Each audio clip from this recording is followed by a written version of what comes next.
everyone, it's Cindy です。カナダトロント郊外から発信しています。このチャンネルでは日本ではあまりお目にかかれないような話題やニュースを中心にお届けしています。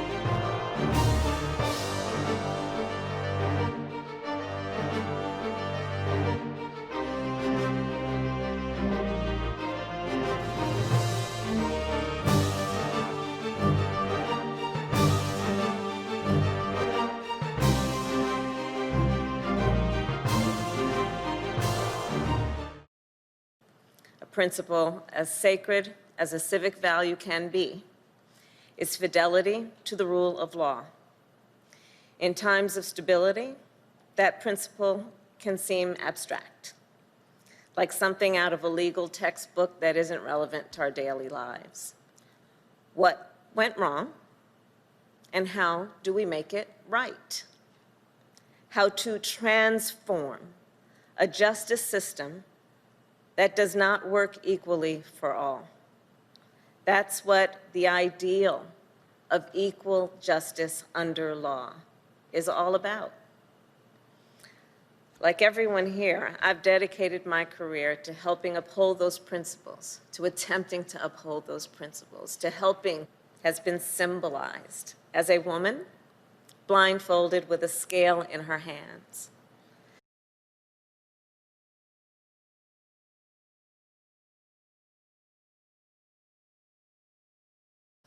One of the fundamental principles upon which America's democracy rests, a principle as sacred as a civic value can be, is fidelity to the rule of law.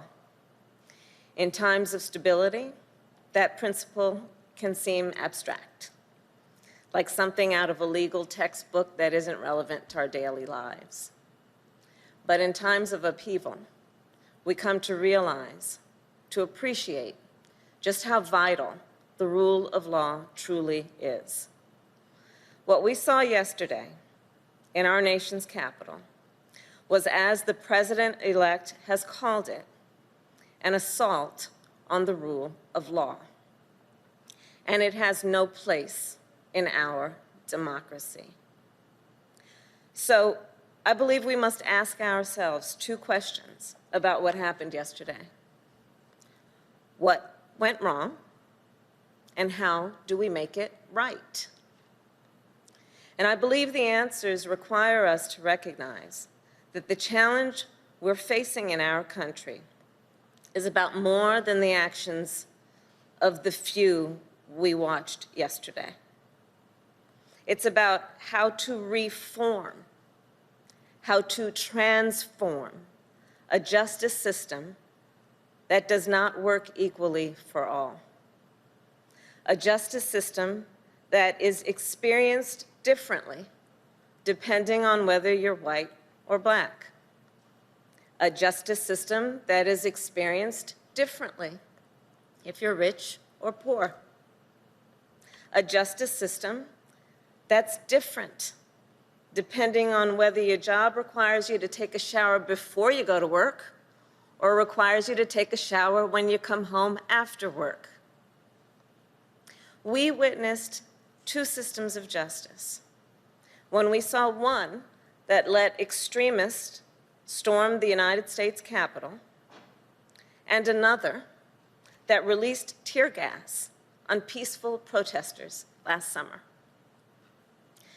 The American people have expressed brightly outrage. We know this is unacceptable. We know we should be better than this.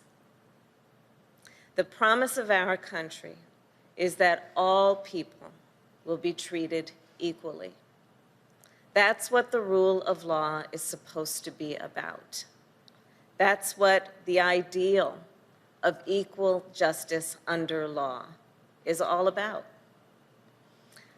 Like everyone here, I've dedicated my career to helping uphold those principles, to attempting to uphold those principles, to helping build a more just and equal America, whether it was as San Francisco's district attorney or California's attorney general or a United States senator. And that's what I have pledged to the president-elect that I will do as vice president.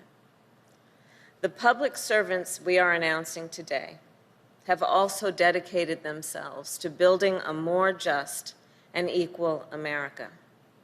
And the roles they will assume are some of the most important in our country, and especially right now.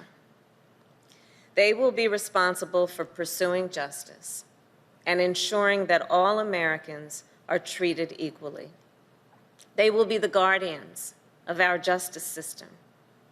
They will have the power to enforce our laws in a more fair and more humane manner, while also holding those who violate the law accountable, whether they be ordinary citizens or law enforcement.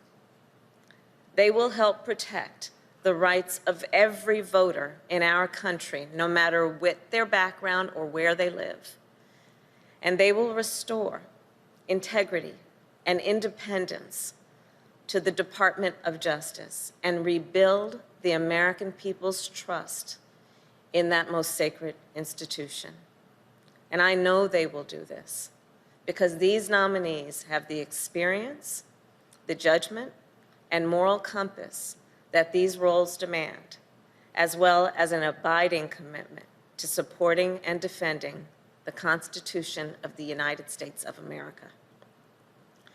For many centuries, the ideal of justice has been symbolized as a woman blindfolded with a scale in her hands. There is a reason the eyes of that Lady Justice are covered. It's because our belief in what a system of justice is says that it should not depend, justice should not depend on how you look, on the color of your skin, on how much money you make. It shouldn't depend on where you were born or the language your grandmother speaks or what political party you belong to. Justice should be impartial. It should be fair. It should be applied equally. And President-elect Biden and I, along with this incredible team, will help to make sure it is, while restoring and strengthening the rule of law that has always been and always will be the bedrock of America's democracy.